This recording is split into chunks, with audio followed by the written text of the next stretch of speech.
After 6 years and 47,000 miles later, would I buy the C7 Z06 again? Today, we're gonna find out. For those of you new to the channel, this is my 2016 C7 Z06 with the 3LZ package, and I'm gonna give you guys my honest long-term review. I did a review in the past a few years ago, but I have new updated info I wanna share with you. And after having the car for such a long time, I wanna give you my honest opinions about this vehicle. Pros, cons, everything you need to know. So when you go shop for one, you know what to get, you know what to expect, and you don't make any mistakes. When looking to buy your Z06, make sure you get minimum 2016, preferably 2017 and up. The reason I say that is this car does have cooling issues. There's a lot of heat soak on the automatic transmissions. However, that only happens when you're out on the racetrack. Typically, when you're driving in a city and you're doing a little bit of spirited driving, you're not gonna have any heat soak. Chevy added thicker intercooler bricks into the supercharger housing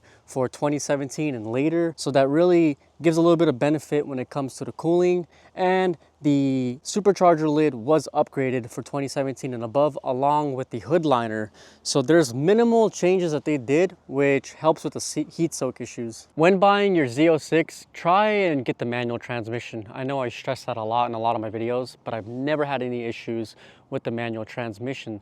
The manuals don't have any heat soak issues. I've never had my car go into limp mode. I've never had my car overheat when I was on a track. And I drive really aggressive. Like, I do a lot of spirited driving. I redline my car frequently and not one single problem. If you must get an automatic, again, 2017 and up, let's address the elephant in the room. The Z06 wheels are prone to cracking. Yes, that is true. There was a lawsuit done to GM about this problem. And in my 6 years ownership, I only had this happen once. Both rims in the rear have cracked. And when I went to go get my tires changed, the shop told me both of my wheels are cracked. So I came in there, I took a look, and I'm like, wow. At first, I thought it was kind of like blown out of proportion, that people were hitting potholes, but no. I take care of my car, and I don't ever recall hitting my car hard anywhere. So the wheels do crack.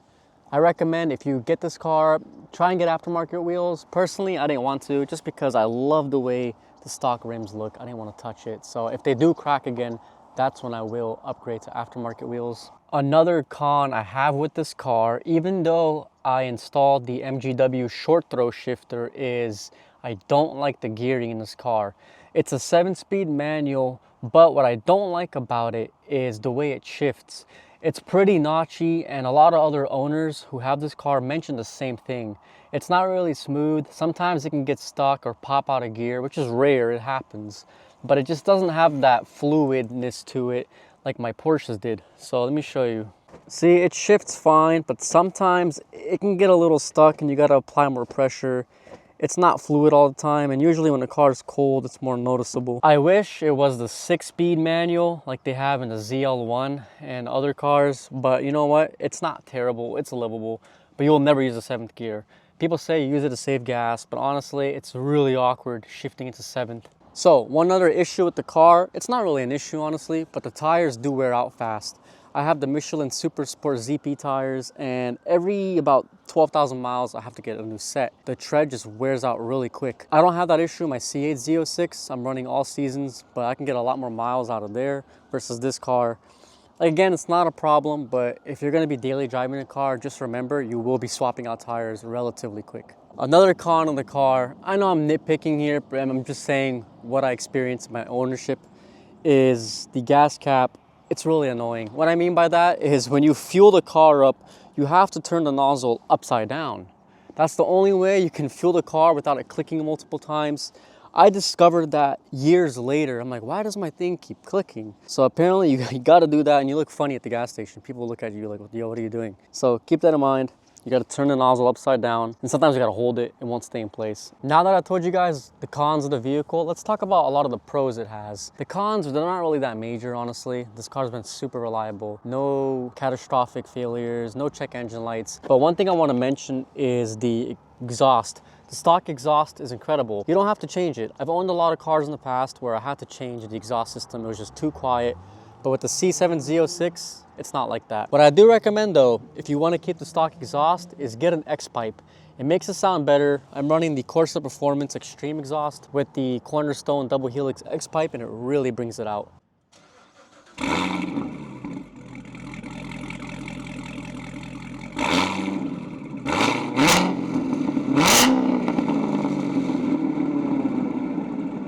So I will say, of 6 years of ownership, this is easily my favorite car I've ever owned. And I've upgraded it to a lot. I have a C8 Z06 now alongside a C7 Z06, and that car is also incredible. But for the performance per dollar value, you just can't touch this car. So if you guys are looking to get a Z06, I'm just gonna say it right now, do it. You wanna get it, buy it. For 65, 70K with low miles, you can get one of these and they're gonna be really reliable. Maintaining this car is really easy too. I do all my own oil changes, and it's just 2 drain plugs underneath the car. It is a dry sump system, so it's not like a traditional car. And honestly, it's really easy to maintain. If you have to take it in for servicing, it's really cheap. At the end of the day, it's still a Chevrolet. You're not gonna pay a lot of money for an oil change. At most, maybe like 140 to 180, whereas other brands like my Porsche had was easily $600 for an oil change, which is ridiculous. So that's why I love this car. You know, I can't see myself ever selling it. No matter how many cars I have in my garage, no matter what I upgrade to, this car is always gonna stay. I never had that urge to get rid of it, and honestly, it's just been really good to me. The seats in the Z06, very comfortable. Even after a couple of years, no back issues. My other cars I've owned, I've always had back problems. After a while of owning them, I'm like, damn, it's so stiff. This car is super comfortable. The magnetic ride suspension in the Z06, it works wonders. You just pop it into tour mode, it'll be super comfortable. I drive in sport mode all the time because I like when the steering wheel is a little stiff, and I like the stiff suspension, but I don't like track mode because it's too stiff. So for me, sport is the middle ground, and then tour is like if you just want to chill, and you'll get a little bit of that bouncing effect, which is kind of nice. For an 8-year-old car, it still looks really good. It's not super dated like the C6 and C5. Chevy did a decent job with the C7. One of my all-time favorite things about the Z06, the trunk space is huge. Look at this. You can easily fit all your groceries in here. This is definitely one of the biggest trunks I've ever had on a 2-seater sports car. One con about the car though is you don't get any supercharger whine stock. You can hear it now because I upgraded the lid, so it sounds a lot better.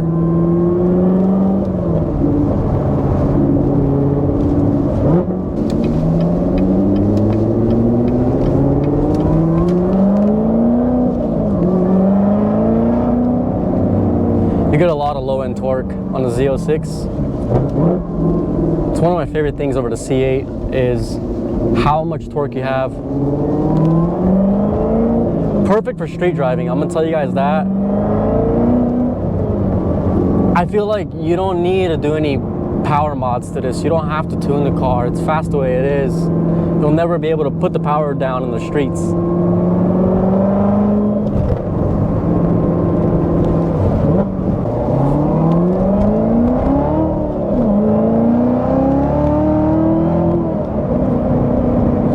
You gotta be really careful the way you drive this car. It will spin for days if you're not careful. So much torque on the power band. Whereas the C8, I can just floor it and not worry. It's not gonna get loose, but this car will get really loose. But that's the fun I like about it. That's the joy. I like cars that kind of scare you. It reminds me of the Vipers. The Vipers are a different animal, but you get a little bit of that scare inside too. Especially if you disable the traction control, this thing will send you into the ditch. But don't let that scare you guys from getting this car. I'm not saying if you get this car you're gonna crash, whatever. You'll be okay. Just don't give too much throttle. And for a daily, it's good. In the rain, it's really sketch. I'm on summer tires, so in the rain, I don't like driving this car, especially if it's like snowing out. There's no way I would take this car out.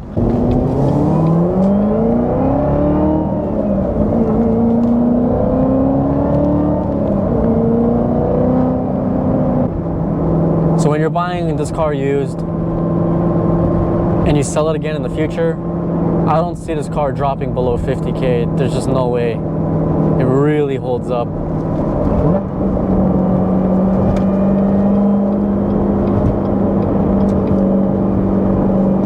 And when you guys option out this car, get the 2LZ trim or higher. This one's a 3LZ, so it comes with like the carbon fiber bits, the Napa leather.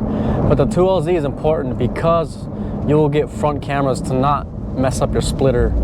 That's very important. Let me show you what I mean. If you pop in reverse, you guys can see the cameras right here.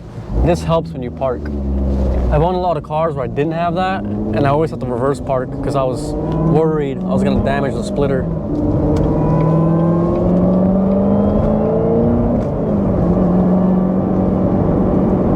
But yeah, no catastrophic failures after 47,000 miles, no big issues. The car never left me stranded. The run flats are nice, even though that they only last like 12 to 13,000 miles. I had an instance where my tires popped. I was out of tread, it was crazy. Long story short, I was able to get home safely because it's run flats. You don't have, like, the car can still drive for a certain amount of miles until it completely gives out. So it saved me. So as I mentioned earlier, I don't like the shifter of the car in general, but the MGW short throw really improved the driving experience of this car. I don't like in general how it's really notchy, even after the upgrade. It's just a common problem, you know, all the Corvettes do that. It's not major, it's not something that should like turn you off from buying a car, but the other manual cars I've driven, like my Porsche GT4, wow, incredible. 370Z Nismo, it was an okay car, but the shifter was nice. It wasn't really notchy, it didn't pop out of gear like the Z06 does sometimes. And I know what you guys are thinking, maybe something's wrong with it, go take it to Chevy and have them look at it, and they did. There's nothing wrong with it, just sometimes that's just how it is. And when a car warms up, it doesn't happen as often, but still, it's kind of annoying. Just in first gear alone, you can get up to 60 miles an hour, which is ridiculous. The gearing is really good. If you're gonna be roll racing, third gear, 60 miles an hour is incredible. You can go like 60 to like 120 off of that one gear. That sums up today's video. If you guys are on the fence about getting the Z06, I'm telling you right now, you won't regret it. Get this car, it's incredible. It's really hard to find a car nowadays that gives you this kind of joy and excitement and the sound that it comes with, especially that you can get it in the manual transmission. It's a no-brainer. For under 100K, you won't find a better car than this. And with that being said, thank you so much for watching, and I'll see you guys next time.